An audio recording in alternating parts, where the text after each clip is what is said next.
या उनके दड़बे से निकले या उनके अंडों से हमारे चूजे निकले। हम पहले ही अपना एक सियासी मुकाम रखते थे।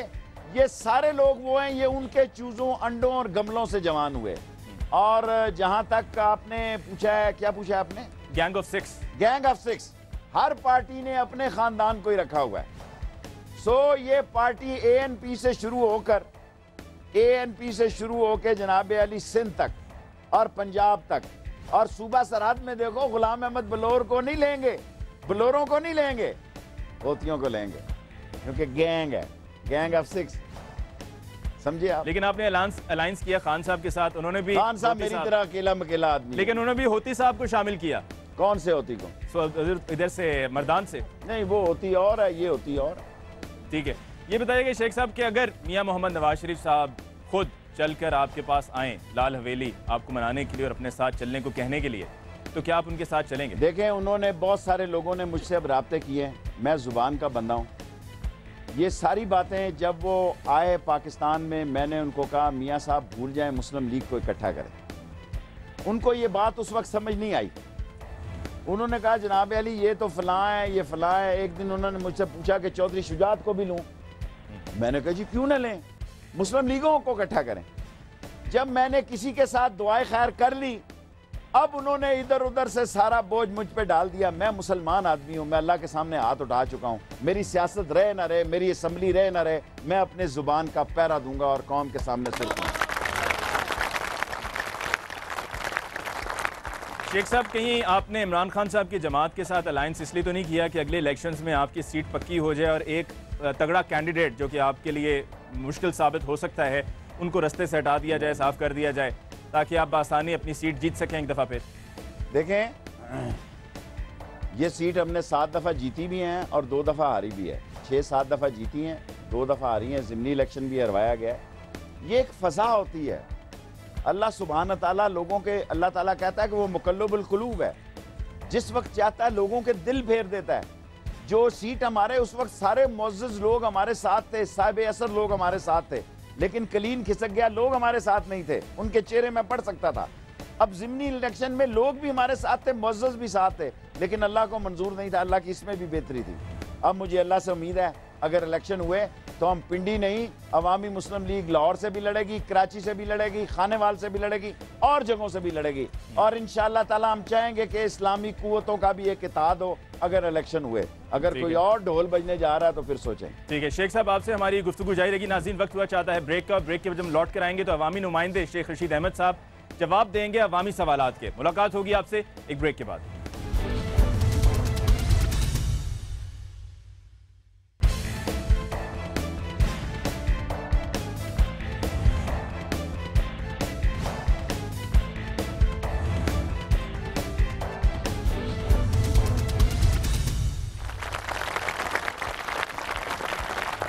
नाज़रीन, ब्रेक के बाद एक दफ़ा फिर आपको कहते हैं खुशामदीद। प्रोग्राम हम लोग, और आज के प्रोग्राम में बात हो रही है शेख रशीद अहमद साहब से, और उनके सामने उन्हीं के प्रोस्पेक्टिव वोटर्स हैं।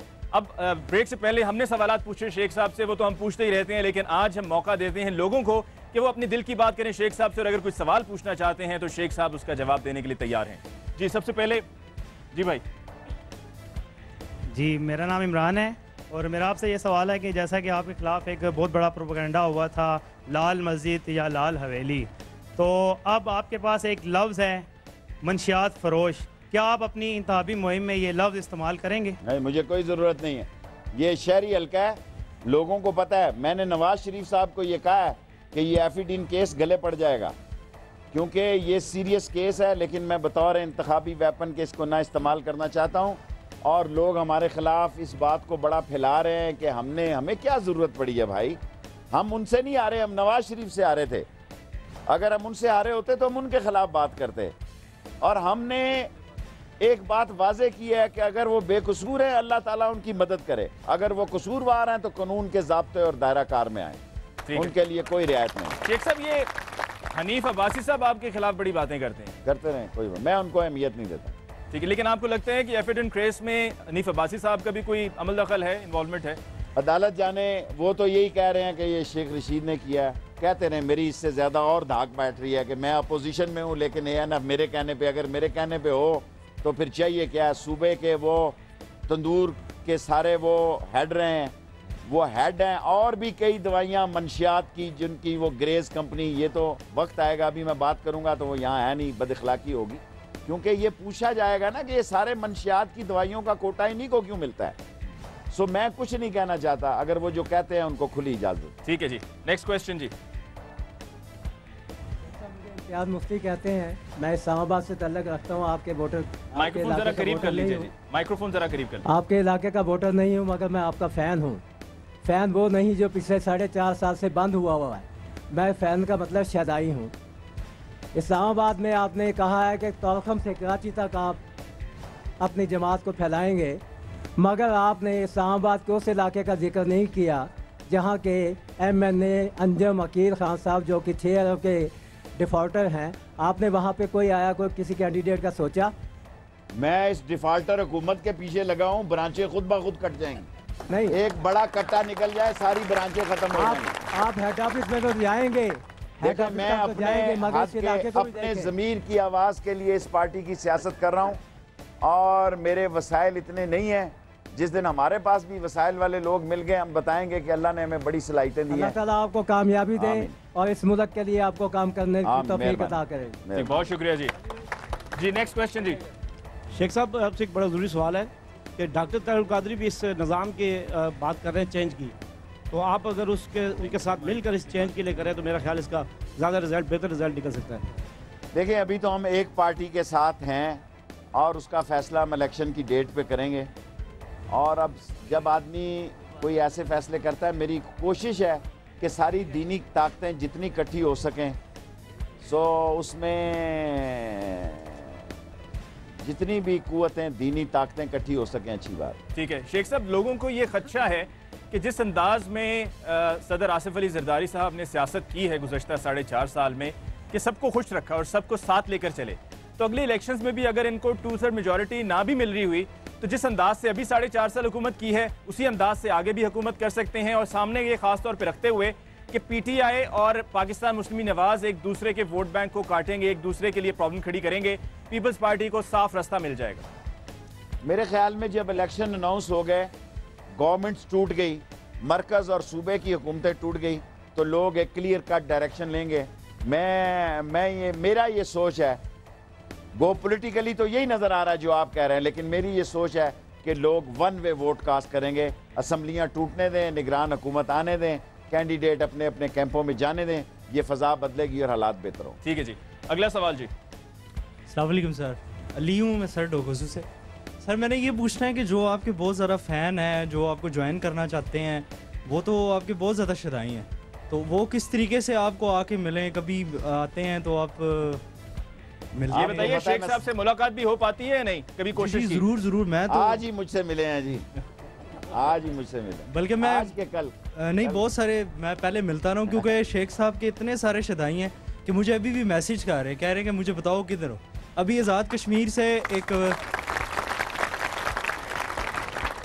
कश्मीर से मेरे एक दोस्त हैं शेख मकबूल साहब, तो उन्होंने कहा कि जी हम शेख साहब को कहें अगर वहाँ पर आ जाएं, तो मैं कहा जी 100 बिस्मिल्लाह आ जाएंगे, क्यों नहीं, एज़ यू विश। तो मैं शेख साहब से एक छोटा सा सवाल करना चाहता हूँ कि वो जिस तरह इन्होंने यूथ विंग का ऐलान किया, तो ये बहुत सारे लड़के तो शेख साहब के बस एक ही आवाज़ के ऊपर इंशाल्लाह लब बैक कहेंगे और हम इनके साथ हैं, तो ये अब उनके बारे में क्या कहना चाहते हैं? थैंक यू जी शेख साहब।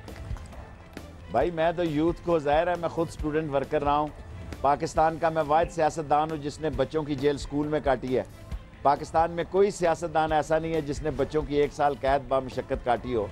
सो मैं तो यूथ को पसंद करता हूँ और मेरी ख्वाहिश है कि यूथ आगे आए और अपना एक कलीदी किरदार अदा। ठीक है जी, नेक्स्ट क्वेश्चन जी। मेरा नाम अब्दुल वदूद पराचा है जी, पराचा। और सर मेरा क्वेश्चन आपसे सर ये है कि अवामी मुस्लिम लीग जो है ये पंजाब और सिंध के अलावा खैबर पख्तूनख्वा और क्वेटा से, बलूचिस्तान से भी इलेक्शन लड़ाएंगे सर? क्यों नहीं, यहाँ हमारे पख्तून पेशावर के खड़े हो जी, करक के खड़े हो, अपना बताएं, तारफ़ कराएं इनसे। ये स्पेशली आज आए हैं लाल हवेली, और ये पेशावर से और करक से और शमाली वज़ीरिस्तान से भी आए हैं, शमाली वज़ीरिस्तान से भी आए हैं। सो इंशाअल्लाह ताला, लेकिन हम वो लोग नहीं हैं जिनको कोई बहुत, हम एक सोच की तब्दीली चाहते हैं, हम एक फ़िक्र की तब्दीली चाहते हैं। हम चाहते हैं कि लोग चोर और चौकीदार में फैसला करते हुए किसी चोर के डालडा के डब्बे या चीनी की बोरी की नज़र ना हो जाएं, और एक दयानतदाराना फैसला करें और बेहतर फैसला। ठीक है शेख साहब, आपके जो रावलपिंडी का जलसा था 13 अगस्त को, क्या आप उससे मायूस नहीं हुए? क्योंकि बहुत से लोगों का कहना है कि जी फर्जंदे पाकिस्तान, फर्जंदे अपने आप को फर्जंदे रावलपिंडी भी साबित नहीं कर सके, चंद हजार लोग आए। देखें 27वीं की रात दहशतगर्दी की कॉल के बावजूद और बगैर किसी बस के और बाहर से ये पिंडी का अवामी मुस्लिम लीग का जलसा था। हम रात के वक्त अल्लाह को गवाह बनाते हैं, हम बिल्कुल मुतमिन हैं। आप बेशक क्लिप दिखाएं, जो क्लिप देकर कहे कि ये लियाकत बाग का बगैर कुर्सी के जलसा करके तो बताए ना। पहले भुट्टो मर गया जो किया करता था। देखें हजार लोग थे और हमने कई दफा लियाकत बाग को बगैर कुर्सी के भर के बताया है। और आप क्लिप दिखाएं और लोगों को फैसला छोड़ें कि ये कामयाब है। लोगों को जो तकलीफ है उसका मैं अजाला नहीं कर सकता। ठीक है जी, नेक्स्ट क्वेश्चन जी। कलीम कुरैशी मेरा नाम है, शेख साहब जानते हैं। मैं शेख साहब ये आपसे पूछना चाहता हूँ कि जो आपने प्रोग्राम ये रखा है, इससे तवक्को हम आइंदा भी आपसे रखेंगे या नहीं जीतने के बाद? आपको पता है कुरैशी साहब, हमने और आपने हमारा पड़ोस इकट्ठा है, हमारे घर इकट्ठे हैं। हाँ, मेरे बुजुर्गों आपके साथ रहे सब, ठीक ये होगा। उम्मीद रखेंगे। मुझे ये कहने की जरूरत नहीं है, आज सारे लोग इसलिए इकट्ठे हैं कि हम इकट्ठे हैं, वरना हमारे पास कोई ऐसा प्रोग्राम नहीं। अच्छा शेख साहब, आपने इकट्ठे होने की बात की। दिफाए पाकिस्तान काउंसिल में बहुत सी जमातों के लीडर्स और बहुत से सियासी रहनुमा इकट्ठे दिखाई दिए, लेकिन अब जरा खामोशी दिखाई दे रही है। क्या एस्टैब्लिशमेंट ने खामोश करा दिया? ये आप उनसे पूछें, वो मीटिंग रख रहे हैं कोई अभी, और वो मीटिंग रख रहे हैं और वल्लाह आलम। क्या आप उनसे अलहदा हो गए शेख साहब? नहीं, मैं उनके साथ इतना ही था सप्लाई लाइन के लिए। जब भी वो प्रोटेस्ट करेंगे मैं साथ हूँगा। बाकी मैं जुमा जलसा जुलूस नहीं करता, मैं जर्नल हर वक्त ही सियासत में रहता हूँ। सो मैं उनके साथ हूँ, लेकिन मैं उनका मेहमान पार्टनर था, मैं उनका कोई इतना परमानेंट पार्टनर नहीं था। अगर फिर भी मेरी जरूरत पड़ी तो मेरी इमदाद या मेरी खिदमत उनके लिए हाजिर हूँ। लेकिन मैं एक बात उनको बार बार कहता हूँ कि सब मकतबा फिक्र को साथ लेकर चलो। ठीक है, ये बताइए कि ऐसा तो नहीं कि आपके जहन में सोच आती हो कि जी इनके साथ मेहमान पार्टनर बनना महंगा पड़ा? नहीं, देखिए मैं नहीं समझता। बिल आखिर पाकिस्तान में एक बहुत बड़ी दीनी कुव्वत का वोट है, ये साजिश के तहत तकसीम है। मेरी कोशिश जरूर है कि ये इकट्ठे हो जाए, नहीं होंगे तो फिर मैं क्या कर सकता हूँ। ठीक है जी, नेक्स्ट क्वेश्चन जी। मास्टर ताहिर महमूद है, माइक्रोफोन जरा करीब कर लीजिए। मेरा नाम मास्टर ताहिर महमूद है। शेख साहब से मेरा ये सवाल है कि आपके जो इलेक्शन होंगे उसमें लोड शेडिंग के मतलब आपका क्या ख्याल है? लोड शेडिंग मेजर इशू है। लोड शेडिंग इनकी नाअहली की वजह से है। मैं पहले कह चुका हूँ ये 3 से 6 महीने में ख़त्म हो सकती है। जितना लूट मार इन्होंने की हुई है, इस लूट मार का 10-20% ये प्राइवेट कंपनियों को दे देते, ये IPPs को दे देते, तो इस मुल्क में ये बिजली बहाल हो जाती और सारे काम ठीक हो जाते। लेकिन उन्होंने ऐसा किया नहीं है। लेकिन शेख साहब, वज़ीर आज़म जो साबिक वज़ीर आज़म है गिलानी साहब, उनका ये कहना है जी हमने 80% मंशूर पर अपना अमल किया। तो अगर 80% मंशूर कहाँ है यूसुफ रजा गिलानी? उधर सदर साहब ने उसको कमरे दिए हैं, उधर अपने जो दुम्बे बकरे भेड़ें रखी हैं, उधर जो अस्तबल बनाया उसके साथ 2 कमरे दिए हुए अब है PM हाउस में ही। यूसुफ रजा गिलानी है PM हाउस। अब भट्ट साहब की कह रहे हैं। जी जी जी शेख साहब, जो यहाँ पर कहा गया उसका जवाब भी दे दीजिए कि 45 मुरब्बे के तो वो खुद मालिक हैं। यहाँ 5, 200, 300 के हैं, ये कोई बात नहीं है। बात हकीकत में ये है कि वो सारा ख़ानदान करप्शन में मुलव्वस है और उनका अंजाम वही है जो कि मुल्ज़िमों का या मुजरमों का होता है।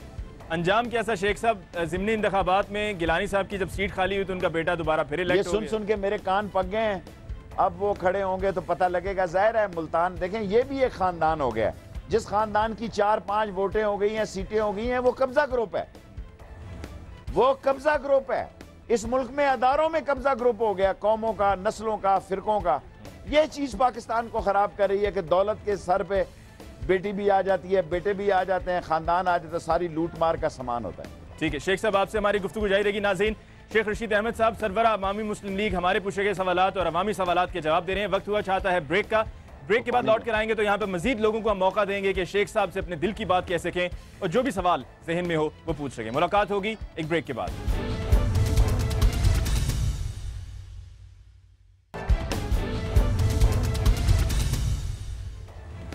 नाज़रीन, ब्रेक के बाद एक दफ़ा फिर आपको कहते हैं खुशामदीद। प्रोग्राम हम लोग और सरबराह अवामी मुस्लिम लीग शेख रशीद अहमद साहब हमारे साथ मौजूद हैं और अपने ही हल्के के लोगों के पूछे गए सवालात का जवाब दे रहे हैं। शेख साहब, मजीद सवालात के लिए कुछ और लोगों को मौका देते हैं। जी भाई।